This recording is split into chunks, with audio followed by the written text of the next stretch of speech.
My name is Mark Hobart and I'm a catastrophist. Together with my colleague Cola over here, we're going to present introductory video number 6 to the Essential Concepts video series. This one is the top 10 list for know-it-alls. It's also about wisdom and its role in catastrophic thinking. It'll be posted on Caveat Mind, the YouTube channel. And there's the summary, which is available on the YouTube channel, also on the PowerPoints. And if you want to search for it, you could try Caveat Mind. Go to the YouTube channel and find it there. The references are listed here. They include the Bible, As a Man Thinketh, 7 Pillars of Wisdom, 10 Seeds of Greatness, the 10 Best Kept Secrets of Total Success, 2,500 Years of Wisdom. Some of these are here. More references, Ancient Wisdom for Modern Times, Discover Your Genius, Learn How to Think Like the Most Revolutionary Minds, but don't confuse wisdom with genius. You don't have to be a genius to be wise. The 5 watchwords of wisdom that I seem to believe in is caution, patience, and ask smart questions. And then for the smart questions, I have a few of them here. The Socratic method, smart questions, 7 powers of questions, learn how to ask the right questions, leading with questions. What I am doing in these series of videos is describing the essential concepts of catastrophic thinking. You have to think outside the box, and there's the thinking outside the box references that I've quoted in earlier videos. This assumes that you recognize the boxes that your your mind create. The tricky part of problem solving is anticipating the problems your solution will create and avoiding unintended consequences of the policy you're proposing. We're know-it-alls. We are a lot smarter in our own minds, or legends in our own minds, than we really are. For example, everyone at one time knew that the earth was flat, that the earth was the center of the universe, that treasuries are the safest investment in the world, including Senator Bernie Sanders. He unbelievably said that. Bitcoins are substitutes for money, and blondes are dumb. Well, okay, the last one might be true, but my daughter is a blonde, and she's a CPA. The skills of wisdom, Proverbs 1 through 7, listening, learning from the experience of others, appreciating risk, uncertainty, emotional intelligence with empathy for others, patience, honesty, fruits of the Spirit. Lawrence of Arabia had a book called The 7 Pillars of Wisdom, which is never precisely defined in his book, but there are biblical passages on which he is drawing on. Isaiah 11:2, James 3:17 through 18, and they're listed there. The 7 Pillars of Wisdom can be found in Proverbs, fear of the Lord, instruction, knowledge, and I'm going to be cautious about that, understanding, discretion, counsel, and reproof. Wisdom is not knowledge. Wisdom is like good and evil. It is a given in the constant truth and is not redefined by succeeding generations. If it's wise, it's wise.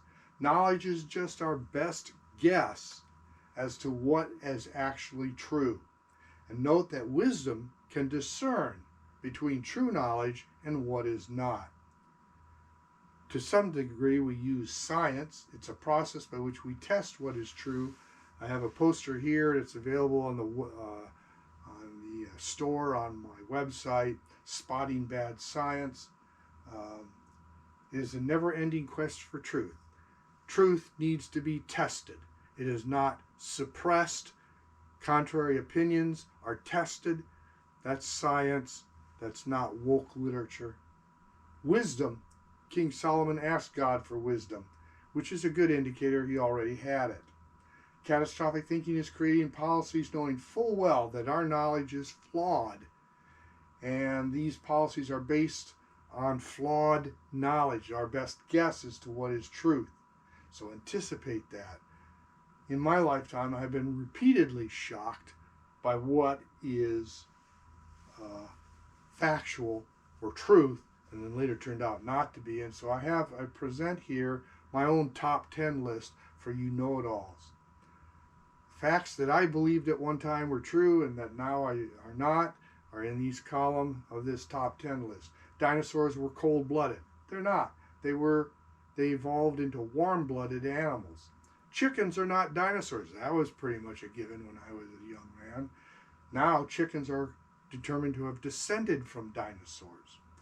The Sahara has always been a desert. Not true. Up to 6,000 to 8,000 years ago, the Sahara during the ice ages was a warm, lush, it's still warm, but it was wet and lush. It had a network of rivers and lakes. The Sphinx, for example, we have been taught that it's built about 6,000 years ago, 4,000 BC.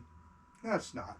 The Sphinx has around it water erosion, indicating that rain had fallen on its perimeter, heavy rains, and that there's extensive water erosion there, which indicates that it's much older than 6,000 years. It was built back when the Sahara was wet.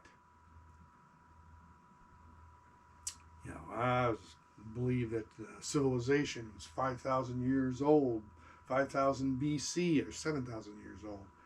But actually, civilization clearly began over 11,000 years ago, and you can quote Göbekli Tepe in Turkey, where they found a Neolithic site that is 11,000 BC. Pluto is a planet. That I grew up with. Pluto is not a planet. It is a dwarf planet. Saturn has rings. It's always had rings. Well, they're temporary. We found that rings are a temporary planetary phenomenon. The Earth used to have rings, and Saturn will lose its rings eventually. They'll disintegrate. Not in our lifetime, but they will. Number 3, you only use 10% of your brain. It's not true. You use all your brain. Most of it's performing backup functions and fills in for when parts of your brain are damaged. One of the 10 commandments, one of the commandments in the Bible is thou shalt not kill. Turns out that's a mistranslation. And the actual Hebrew commandment is thou shalt not murder. As a result, there's a lot of misplaced opposition to the death penalty because of thou shalt not kill. But that's an imaginary commandment. The real commandment is thou shalt not murder. The Old Testament is full of death penalties for various offenses. And finally, Jesus was white, had European features, and long brown hair. No, he didn't. He was a Jew, and he could blend into a Jewish crowd. See Luke 4:30. So there you go. There's 10 things. When you get to heaven, don't look for that picture of Jesus that you've got in your mind. He'll walk up to you, and you probably won't even recognize him. A big part of wisdom is to learn from the experience of others. And how Kodak failed from Forbes' January 18th issue. Kodak filed for bankruptcy around 1/19 of 2012. The demise of the former blue chip, Kodak, was attributed to digital photography, which incredibly was developed by Kodak itself. Management was married to their business model of selling film. That's where their big profits were. So they have blinded them to digital photography and the possibilities. There's a lot of references for follies. $1 Billion Lessons, this book right here, what you can learn from the most inexcusable business failures of the last 25 years. Kodak and Polaroid are in there. The March of Folly, so right here. The limits to growth aren't really books about folly, but they tell us about the limits of growth and beyond growth. Um, are great books that you should read in formulating policies about uh, beyond the limits and limits to growth, are examples of thinking and being wise about practical limitations. The World's Worst Decisions by David Frost, kind of a funny book. Another book that came out after I prepared this outline was The Wisdom of Failures.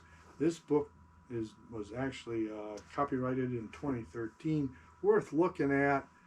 It has the exact idea that wisdom comes from learning from the experience, especially the failures of others. So I include that for your consideration. And I also encourage you to, one of my favorite topics is to search the internet for the absence of wisdom, and there's many examples of it: the Titanic, Custer, tulip mania, deficit spending, hyperinflation. That's up here. There's the Titanic. The Dust Bowl.